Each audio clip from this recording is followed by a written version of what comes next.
signal and system. Next topic is analogy between vectors and signals. Okay, vectors and signals. The signal can be represented in terms of orthogonal functions. Orthogonal functions. These orthogonal functions satisfy some specific properties. Specific properties. To the orthogonality concept of vectors.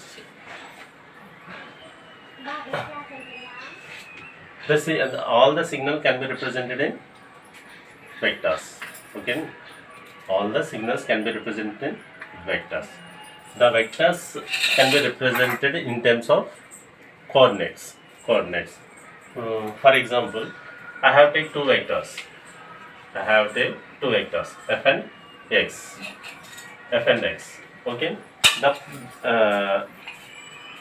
this two vectors. The f vector is projection of the another along the other vector. The vector యొక్క projection ఎక్కడ పడుతుంది మళ్ళీ next vector మీద పడుతుంది. ఓకేనా? చూడండి, the dot product of two vectors. The dot product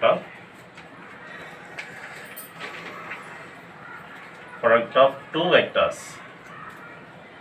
Two vectors f and x means f dot x equal to f dot product.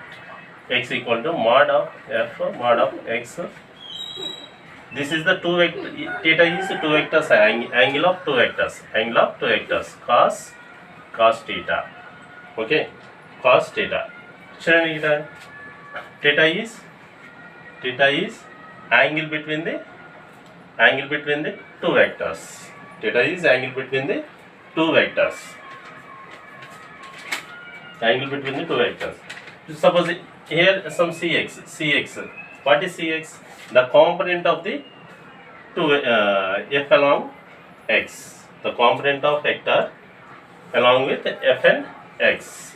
Okay. So cx is angle between vectors and a component of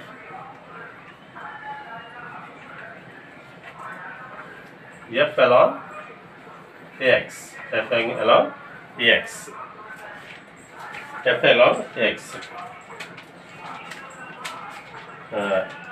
At the same time, the cx is a projection of vectors f vector and x vector. Suppose x equal to the projection of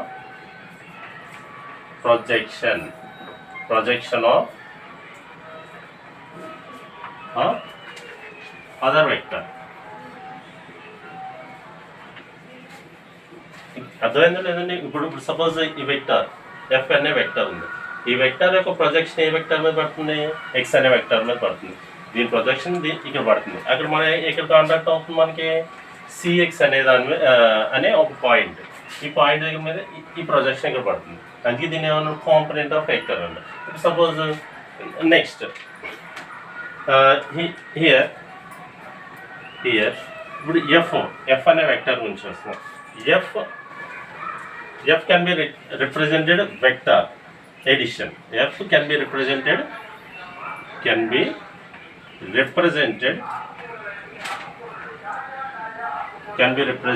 addition of vectors.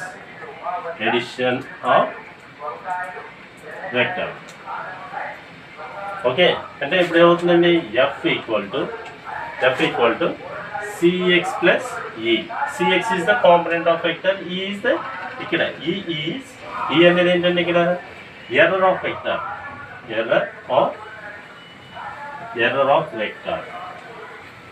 Okay, cx అంటే ఇప్పుడు మనం ఏం చేస్తున్నాం? f అనే vector మనం represent చేస్తే edition చేస్తున్నాం. ఏంటండి ఇప్పుడు ఇక్కడ ఏంటి? cx అన్నది కాంపోనెంట్ ఆఫ్ వెక్టర్. ఇక్కడ f అండ్ cx వచ్చేసి ఇక్కడ సమ్ ఎర్రర్ వస్తుంది. దాన్ని ఎర్రర్ ఆఫ్ వెక్టర్ అన్నాం. ఈ అంటే ఏంటండి? Error of vector. ఇప్పుడు ఏమవుతుంది? ఈ అనేది మినిమం అయిందంటే ఎర్రర్ ఆఫ్ వెక్టర్ అన్నది ఏమవుతుంది? మినిమం ఉందనుకోండి, అప్పుడు perpendicular to X.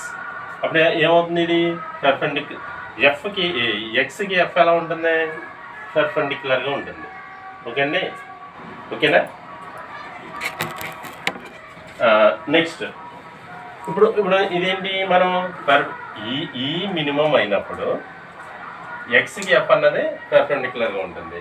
Some other ఇప్పుడు ఒక టూ అదర్ పాసిబిలిటీస్ ఉన్నాయి. ఆ 2 అదర్ పాసిబిలిటీస్ కూడా ఒకసారి చూద్దాం.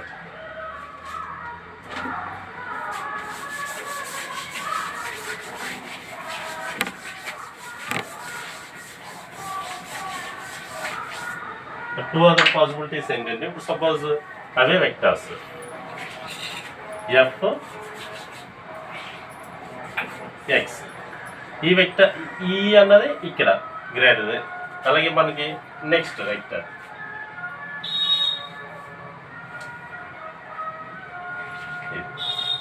చూడండి, ఇదేంటి సిX1 అనుకోండి, ఇది E1, ఇది సిX2, ఇది ఎక్స్, ఇది E2, ఇది ఎఫ్. ఓకేనా? ఈ సంబంధం టూ పాసిబిలిటీస్ ఇలా కూడా చదవచ్చు కదండి ఈ అనేది. సో ఇప్పుడు ఈక్వేషన్ ఏమొస్తుంది? ఎఫ్ ఈక్వల్ టు సిX1 ప్లస్ E1, ఇక్కడ ఎఫ్ ఈక్వల్ టు సిX2 ప్లస్ E2. అంటే ఏంటి? ఇక్కడ పెర్పెండిక్యులర్ ఈ అనేది నాట్ ఇన్ పెర్పెండిక్యులర్, ఇక్కడ కూడా అంతే కదండి. ఇది కూడా ఏమవుతుంది? పెర్పెండిక్యులర్గా ఉండదు కదా. ఓకేనా? నెక్స్ట్ ఇక్కడ ఎలా ఉన్నాయి? ఈ అనేది E1 అండ్ E2 అనేవి ఎలా ఉన్నాయండి?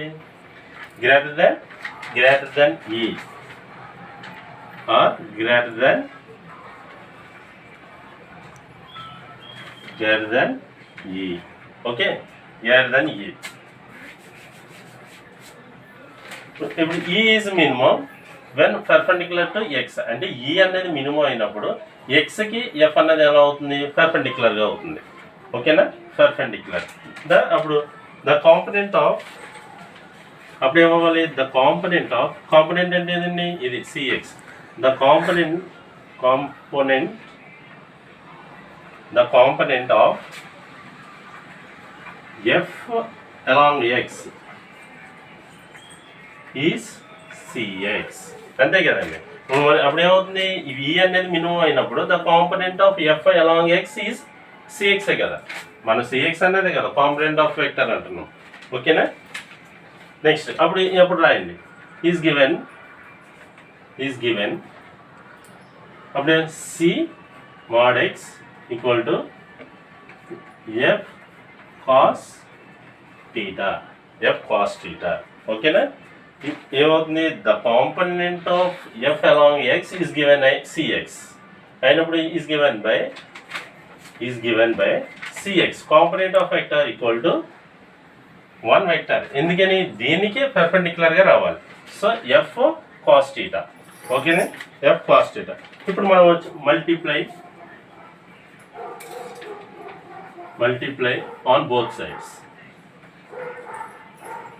Multiply on both sides of mod x. mod x ఏం చేయాలి? మనం బోత్ సైడ్స్ మల్టిప్లై చేయాలి. అప్పుడు ఏమవుతుందండి? C x mod x square equal to mod x cos theta. Okay, ఇక్కడ ఏమవుతుంది? దీని అబో ఈక్వేషన్ మనం ఏం చేస్తాం? అబో ఈక్వేషన్కి ఏం చేస్తాం? మనం మల్టిప్లై చేస్తాం. ఏది? mod xని బోత్ సైడ్స్ మల్టిప్లై చేస్తాం. ఓకేనా? అర్థమైంది కదా ఇక్కడ దాకా? నెక్స్ట్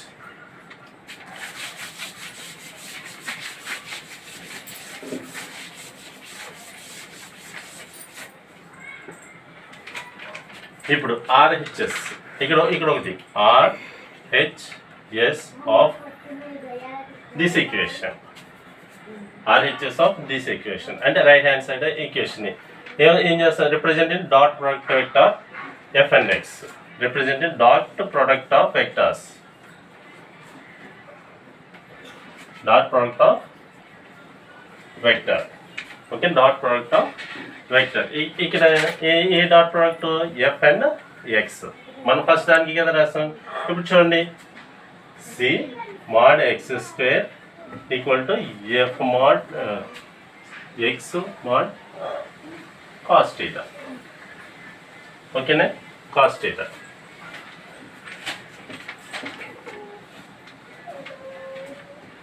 ఓకేనా. ఇప్పుడు ఏంటి ఇది ప్రీవియస్ ఈక్వేషన్ ఉంది చూసారా,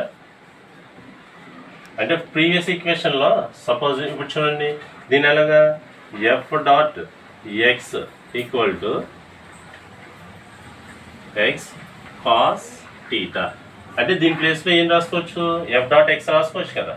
ఓకేనండి, ఈ టర్మ్ ప్లేస్లో ఎఫ్ డాట్ ఎక్స్ రాసుకోవచ్చు కదా. అంటే ఇప్పుడు ఏం రాస్తాం మనం, c mod x square equal to ఇక్కడ ఏం రాస్తాను f dot x. Okay, f dot x. ఇప్పుడు మనకి ఏం కావాలండి, కాంపోనెంట్ సి. చూడండి అప్పుడు ఏం చేస్తాం, మాడ్ అనేది ఈ పక్కకి వెళ్దాం, c equal to f dot x by mod x square. Okay, అప్పుడు c equal to f dot x by x dot x రాసుకోవచ్చు కదండి. ఎక్స్ డాట్ ఎక్స్ అంటే ఏంటి, మాడ్ ఎక్స్ స్క్వేర్ కదా. ఎక్స్ డాట్ ఎక్స్, ఈ ఎక్స్ ఎక్స్ క్యాన్సిల్ అవ్వు, ఎందుకంటే dot ప్రోడక్ట్లో ఈ వెక్టర్ ఇవన్నవి క్యాన్సిల్ అవ్వు. ఓకేనా.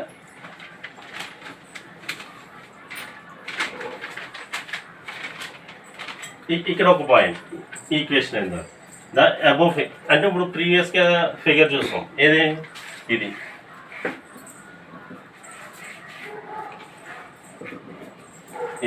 ఇదేంటి సిఎక్స్ ఎక్స్ ఎఫ్. దీన్ని బట్టి చేస్తే మనం విల్ బి ఇక్కడ ఏమవుతుంది, సిఎక్స్ అన్నది 0 అంటే ఎర్రర్, అంటే సిఎక్స్ అన్నది ఏమవ్వాలి 0. సిఎక్స్ అన్నది 0 అవ్వాలంటే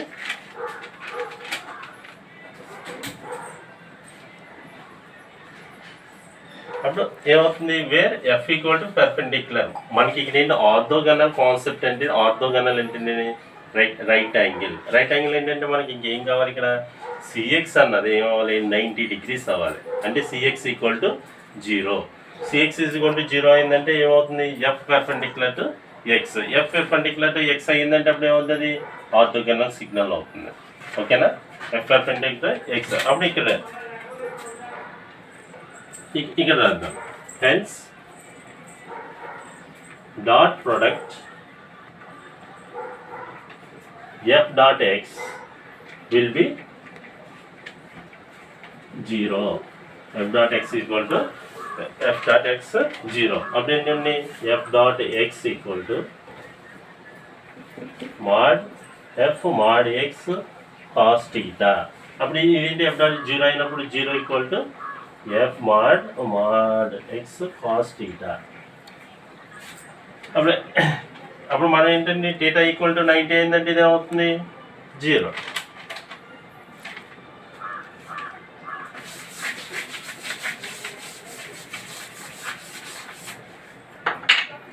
so mod f mod x cos 90 degrees equal to 0. Okay, ఇక్కడ the vectors f and x are said to be orthogonal.